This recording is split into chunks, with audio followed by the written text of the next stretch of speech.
Hi guys and welcome back. So today I'm going to be showing you how to make these mint malteaser cheesecake brownies. Let's begin. To get started on the recipe, you'll want to grab yourself a large bowl and place in the butter, then melt until it's fully melted. Then add in your vanilla and sugar and whisk it together until it's all combined. You're not looking for it to be lighter and fluffier as you would with a cake, just combined. Then add in your cocoa powder and whisk until it's fully incorporated into the mixture. You will notice a change and this is completely normal. Then go ahead and add in your eggs and whisk them both in until they are fully incorporated. It will change the consistency, which is what you're looking for. Then add in your plain flour and your chocolate chips and then fold these in by hand. I like to fold, but feel free to mix them in.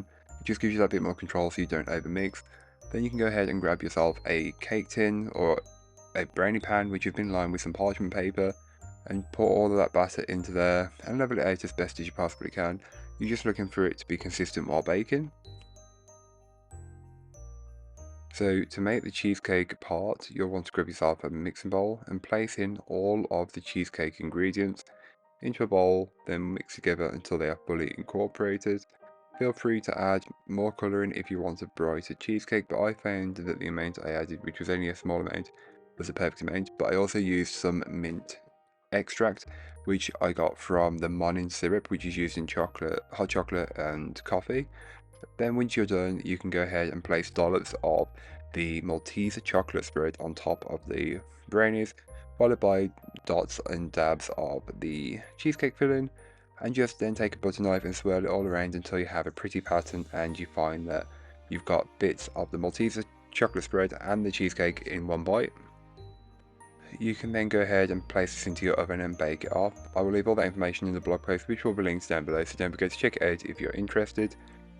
Once they're out of the oven, you can go ahead and place on the mint Malteser reindeers. These are seasonal, but they taste great and they work really well with this recipe.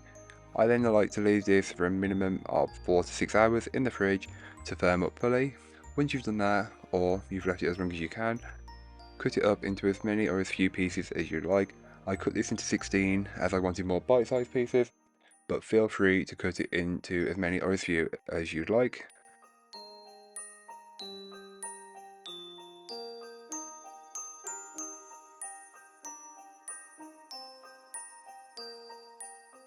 So thank you so much for watching, I hope you enjoyed. If you did, don't forget to like, comment and subscribe for more from me, and I'll be back again very soon with another recipe, so join me then. In the meanwhile, don't forget to check out the description, there'll be a link to this recipe, a link to my blog, and links to all my social medias. But that's all for today, I hope you enjoyed. Bye guys.